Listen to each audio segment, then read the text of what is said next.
Over the weekend, I was reading an article on talent acquisition because I'm a massive nerd.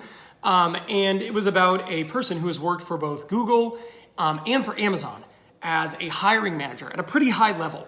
And the article was about one red flag that they always look for. And I found it so interesting because I look for that same red flag. And so do a lot of hiring managers. Today's video, I'm going to tell you what that is, how they go about finding it, and what you can do to avoid that. It's going to be good. Let's go. My name is Ben White with Ben Talks Talent. I've got 11 years experience in hiring, talent acquisition, people management, team building, and I'm passionate about using my experience to help you become the best candidate possible to land the job of your dreams. Today, I'm going to talk about a red flag. This is a red flag that this person who worked at Amazon and Google and really high positions always looks for. Before I get into that though, do me a favor, show me some love. Take 3 seconds and subscribe to my YouTube channel, hit the notification bell so you never miss one of my videos, and leave a like. The likes are little drops of motivation that make me want to continue making videos. So let's get into it. What is that red flag? That red flag is when they ask a question, a candidate answers, but when they dig deeper, it all kinds of falls apart. And all the substance that they thought was going to be there wasn't there. That is a red flag.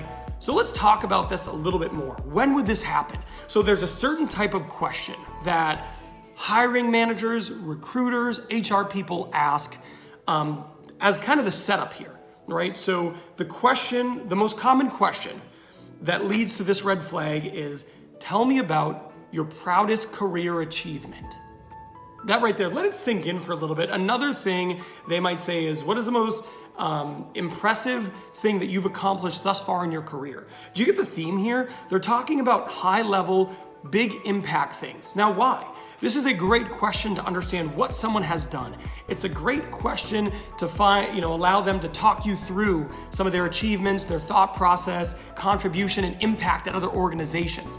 So it's kind of a no-brainer. It's a really good question to ask. And personally, I know at my organization, we ask this all the time. And I ask it all the time because it's a really great opportunity for candidates to show what they've done. As a great candidate, you should not be afraid of this question. You should welcome this question. But one of the things that candidates sometimes do is in the pressure of the moment, they throw out maybe something that they were only peripherally involved in. Maybe it was one of their contemporaries, one of their former colleagues that they did. That was a big, impressive achievement, and they didn't actually do it.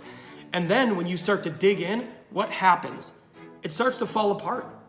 So at a very high level, that's where I want to start. That's the red flag. That's where it happens. Let's talk about some of the specifics. So first and foremost, why is this asked? I love the whys whenever it comes to interview questions, but it happens for a few reasons. One, they want to see what the most impressive thing. If the most impressive thing you've done in your entire career is not specific, that doesn't bode well, right? That's kind of like, oh, that's it? Of all the things you've done, you got 15 years experience, that's the best thing ever? So they're looking for something huge here, but they're also looking for someone who is going to be authentic and tell the truth and is able to back it up. So that's what people, generally speaking, that's the why. But in addition to that why, they also want to make sure it was you. Because a lot of candidates will make something up, right? And a lot of candidates will say something, they'll give you a story, but it was someone else did and they saw, or they were involved in. And that's just not the same. It's really not. So they want to ask this question to find out what it was that was huge that you did, that was impressive that you did, and it was also you, which is really important. So what are some of the questions they might ask? So they might ask questions like, okay, what was the most significant career achievement you've had? And then they'll go, okay, great. Over, what company did this happen at? Okay, how long did it take? What were some of the lessons you learned along the way? What was the biggest learning opportunity for you in this project? If you could go back and change it, what would you do? What was the most challenging part of this project? All these are questions that they're going to ask to dig in. And one thing happens very clearly as a recruiter, as a hiring manager, as an HR person when you do this. You're either going to dig deeper and find a ton of really valuable information, or you're going to find some troubling inconsistency. And that right there is a big red flag. So this person who is hired for some of the best companies in the world has done it at a very high level. What do they look for? They look for consistency. They want to hear about the big storytelling, worthwhile projects you've completed that are worth sharing, but they also want to be sure that it was you, and they want to hear that consistency, and they want you to be able to answer every single question. When they dig deeper and deeper and deeper, you have the answer. So my advice to you, when you get one of these questions, and you surely will at some point in your career when you are interviewing and they're asking you about what was the most significant career achievement, in your career, or, you want to be able to have something impressive. And you want to have something where you can quantify the impact, right? Over this amount of time, I did this, and that led to increased profitability of this percent. But you also want to be familiar enough with your story that you can answer a barrage of questions. So here's my advice.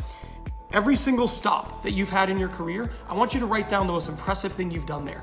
And then I want you to write down there what it was you did, what it was you learned, what it was you changed, and how you would quantify the impact of that. Refamiliarize yourself with your big impact projects and be ready to speak to them during every single interview you have for the rest of your life. There you have it. I appreciate you taking the time to sit here and listen to me talk here. Hopefully you find it helpful. If you haven't already, please subscribe and hit the notification bell. Leave me a comment before or below on, if you've had this before, if you've run into this question, your thoughts on it.